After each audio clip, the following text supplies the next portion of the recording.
Hey everyone, welcome back to the channel. If you've been enjoying these videos, please hit the subscribe button so you can stay up to date with new videos being released. For today's video, I'm going to do a comparison between the Ioniq 5 and the EV6. Now, as an actual Ioniq 5 owner, I think this gives me a unique perspective on what I think are the primary differences between the two cars. I do want to mention that the EV6 you'll see me testing is an EV6 Wind trim, but I'll be doing the actual comparisons between the GT line and my Limited trim. So what made me want to do this comparison? Well, I've been seeing a bunch of new EV6s in my neighborhood, which is super exciting. If you're like me, then you get super excited anytime you see any of these new wave EVs like the Ioniq 5, the EV6, the Mach-E, the ID4, and the Polestar 2. Now luckily, I pass by my local EA charger several times a day, and it's always fun to see who's there charging. So last Friday, I needed to charge after work, and I pulled in and I saw two EV6s there. And it just so happened that as I was getting out of my car, the other EV6 owner was just getting back into his. So we actually got a chance to talk for a little bit, and I actually got to see the interior of his car, which was a light-colored interior GT line car. And I have to say, I was really impressed just from a quick glance.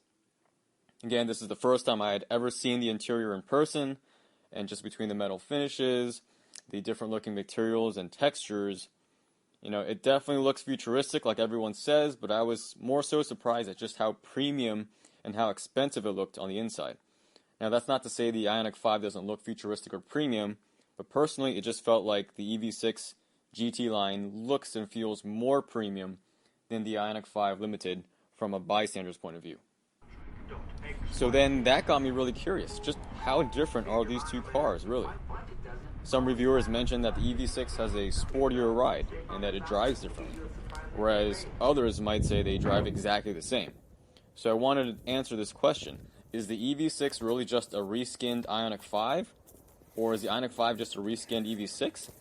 Are the only differences cosmetic, aesthetic, and just the use of interior space? So let's start with the interior space, as that's the obvious one. Up front in the EV6 you have that fixed-in-place center console, and it's a really big center console. In fact, it surprised me that it feels like it's bigger in real life than it looks in photos and videos. It's pretty much the centerpiece of the cabin, and it makes sense why they put premium materials all around it, as it's one of those areas that really sets itself apart from the Ioniq 5. And it didn't feel like it was robbing space from the driver or passenger seat up front. You just don't get that full pass-through ability, but instead you get tons of storage. Now, from a storage perspective, I think the EV6 actually makes more sense and is more functional. You end up with two large storage areas, one underneath the lid and the one underneath the tunnel. Both of them can hold things in place, whereas in the Ioniq 5 you get a really small space under the lid, and then you essentially have two large open areas that are just not really suited to hold smaller things as they get tossed around. Plus you get that really small cubby. Now, in back, I would say the two cars feel pretty close. They both still feel super wide, tons of legroom. I didn't really notice any crazy differences here. The only thing I could think of is the GT line here only gets the smaller sunroof, whereas the Ioniq 5 gets that full panoramic vision roof, which really helps give it that big, open and airy feel. So I'd say the driver benefits more from the EV6 layout up front in terms of space and storage, whereas the backseat occupants benefit more from the open and airy feel with the panoramic roof in the Ioniq 5. Next, let's take a look at the differences in materials between the EV6 GT line and the Ioniq 5 Limited. One thing I personally really like is the matte finish of the climate control media controls in the EV6. I feel like it's more functional, and also to my eye, with the font and colors, the EV6 controls here just look and feel more premium to me. Now, when I say more functional, I mean that the piano black on the Ioniq 5 is just a fingerprint magnet and does not look good when it's not clean. Now, I know the reviewers have really torn apart the EV6 for having to press an extra button to switch between climate control or media. Now, I also didn't spend that much time in this car, so it's hard for me to give a full opinion, but since I knew that going in I needed to press that button, I didn't really have that issue while test driving where I would accidentally turn up the volume thinking it was climate control. But again, for everyone, it's going to be a little different. Now, the rest of the cabin materials, I think the EV6 dash, center console in general, most of the interior just looks and feels more premium, except for one area, which is surprising, and that's the turn signal stalk and the wiper stalk. It's your standard run-of-the-mill stalks, whereas in the Ioniq 5, they put these silver painted end caps on so that typically you're touching these nice painted end caps instead of your typical black plastic stalks. It's a really nice touch by Hyundai and a surprising miss by Kia. Otherwise, beyond that, all the materials in the EV6 not only look great, but they feel really nice too. Lots of different textures like the finish on the dash and the armrest, whereas with the Ioniq 5, they made the door panels look like leather, but if you actually touch it, it feels pretty plasticky.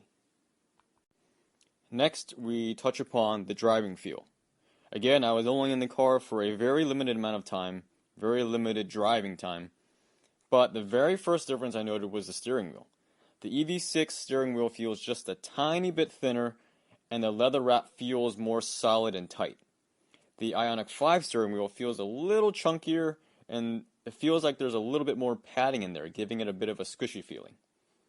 That's just personal preference, whether you like one or the other. The other thing I noticed immediately was the steering weight and feel.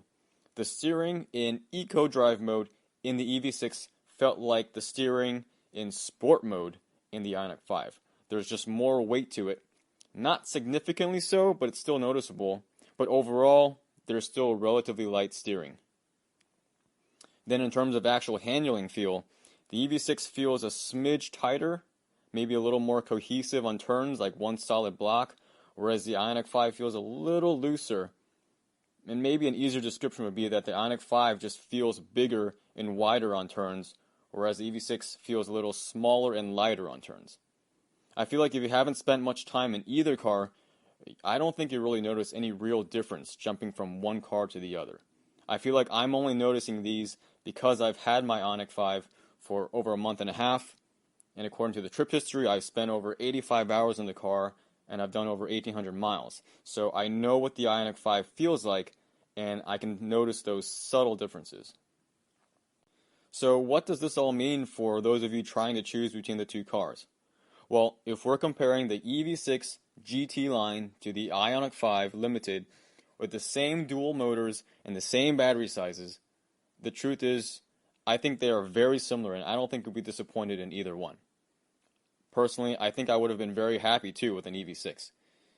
So if you value an open and airy feeling interior, the Ioniq 5 fits that mold, whereas if you want a very upscale and premium feeling interior, the EV6 fits that mold. Personally, I don't feel that the driving dynamics between the two are enough to really differentiate one from the other, so I would base it on the type of interior you want or which exterior look you prefer. Oh, and also what's available near you and what the price is. And that'll bring me to the next video topic, which is going to focus on why these Hyundai and Kia dealers have been marking up their cars. There is more to it than just, oh, it's a chip shortage, and they're just trying to make crazy profits. I believe there is a human side to it all that I've learned while talking to the sales guy who was showing me this EV6. So stay tuned for that. Hope you enjoyed the video. Thank you.